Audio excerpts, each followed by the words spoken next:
आज हम बात करने वाले हैं मध्य प्रदेश के धार शहर में स्थित भोजशाला परिसर की। ये एक ऐसी जगह है जिसका इतिहास आप देखिए बहुत शानदार रहा है, मतलब शिक्षा, कला, आस्था सबका केंद्र।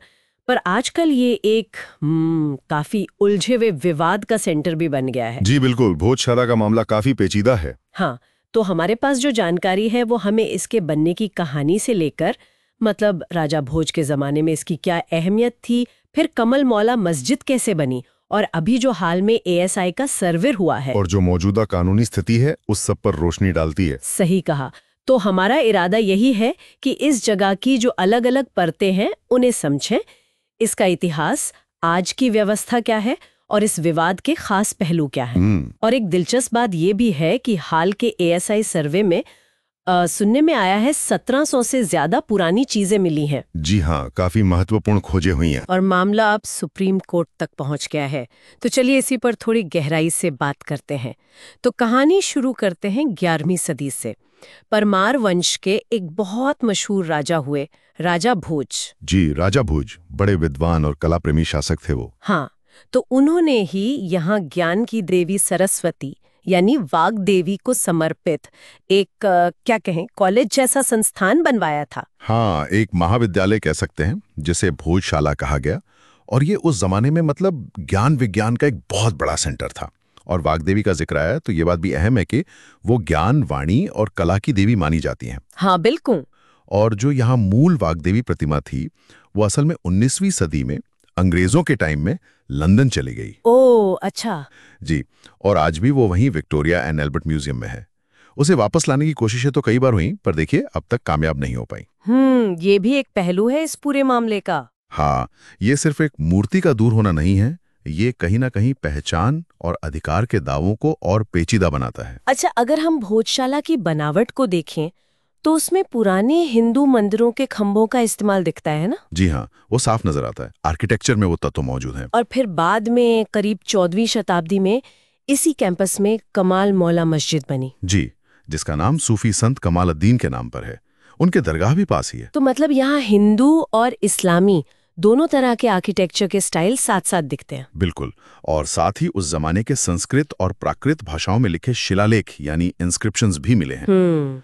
तो इसी मिले जुले इतिहास की वजह से ये जगह हिंदू और मुस्लिम दोनों समुदायों के लिए अहम हो जाती है। सही। और फिलहाल तो ये भारतीय पुरातत्व सर्वेक्षण यानी एएसआई की देखरेख में है। राष्ट्रीय महत्व का स्मारक घोषित है, ये आम लागू है। जी, वो व्यवस्था जिसके तहत पूजा और नमाज दोनों की इजाजत है, पर अलग अलग दिनों पर। हाँ बिल्कुल।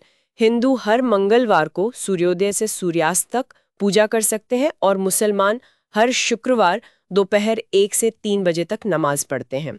वसंत पंचमी पर भी हिंदुओं को पूजा की अनुमति है। जी, लेकिन 2024 में मध्य प्रदेश हाईकोर्ट के कहने पर एएसआई ने यहाँ एक साइंटिफिक सर्वे किया। हाँ, ये सर्वे काफी चर्चा में रहा। ये सर्वे करीब 98 दिन चला और जुलाई 2024 में जो रिपोर्ट आई उसमें कहा गया कि ये जो मौजूदा ढांचा है वो पहले के मंदिरों के हिस्सों पर बना है, खासकर 10वीं 11वीं सदी के परमार काल के मंदिरों के अवशेषों पर। अच्छा, रिपोर्ट में क्या क्या मिला? सर्वे में 1700 से ज्यादा पुरानी चीजें मिली। 37 हिंदू देवी देवताओं की मूर्तियां जैसे गणेश, ब्रह्मा, नरसिंह, भैरव, कई शिलालेख मिले। और वाग्देवी का भी कुछ जिक्र था। हाँ, रिपोर्ट में वाग्देवी के टूटे हुए अवशेष मिलने की भी बात कही गई है। हालांकि देखिए, सुप्रीम कोर्ट ने फिलहाल इस रिपोर्ट के आधार पर कोई भी कार्रवाई करने या परिसर में कोई भौतिक बदलाव करने पर अंतरिम रोक लगा दी है। अच्छा, तो मतलब रिपोर्ट आ गई है पर कोर्ट ने कहा है कि अभी कुछ नहीं करना है। जी बिल्कुल, यथास्थिति बनाए रखने का आदेश है। और साथ ही सुप्रीम कोर्ट ने इस मामले को प्लेसेस ऑफ वर्शिप एक्ट 1991 से जुड़ी दूसरी याचिकाओं के साथ सुनने का फैसला किया है। हाँ, ये 1991 वाला एक्ट बहुत महत्वपूर्ण है। जी, क्योंकि ये कानून मोटे तौर पर कहता है कि 15 अगस्त 1947 को जो पूजा स्थल जिस धार्मिक स्वरूप में था वो वैसा ही बना रहेगा।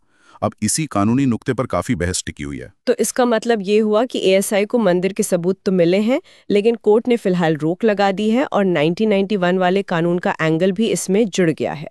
तो अब दोनों पक्ष, हिंदू पक्ष और मुस्लिम पक्ष, वो इसे कैसे देख रहे हैं? देखिए, हिंदू पक्ष इसे मूल रूप से वाग्देवी मंदिर मानता आया है और अब एएसआई रिपोर्ट के आधार पर वो अपने पूजा के अधिकार को मतलब बढ़ाना चाहता है, या कहिए कि पूरे परिसर पर अधिकार चाहता है। वहीं मुस्लिम पक्ष इसे कमाल मौला मस्जिद के तौर पर देखता है और वो हाईकोर्ट के सर्वे वाले आदेश को ही चुनौती दे रहा है।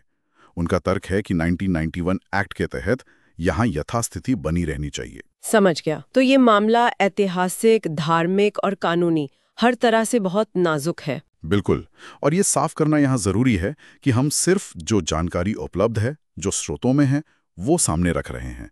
किसी भी पक्ष की तरफदारी हमारा मकसद नहीं है। सही बात है। ये जगह असल में भारत की जो मिलीजुली जटिल सांस्कृतिक विरासत है और इतिहास और आस्था के बीच जो अक्सर खींचतान चलती है, उसका एक प्रतीक बन गई है। तो हमने देखा कि भोजशाला कभी ज्ञान का बड़ा केंद्र थी और आज इसकी एक दोहरी धार्मिक पहचान है। जी। हाल के ASI सर्वे ने इसकी पुरानी जड़ों पर नई रोशनी तो डाली है, पर कानूनी तस्वीर अभी पूरी तरह साफ नहीं है।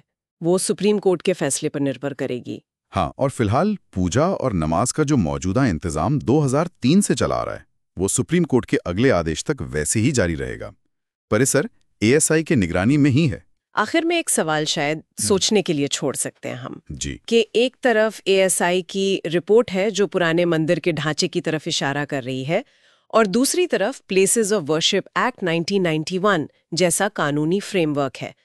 तो ऐसे जो जटिल विरासत स्थल हैं, उनसे जुड़े दावों को सुलझाने के लिए किन उसूलों को, किन सिद्धांतों को आधार बनाना चाहिए, खासकर तब जब इतिहास और आस्था इतने गहरे गुंथे हुए हों? ये वाकई एक बहुत बड़ा और अहम सवाल है जिस पर विचार करने की जरूरत है।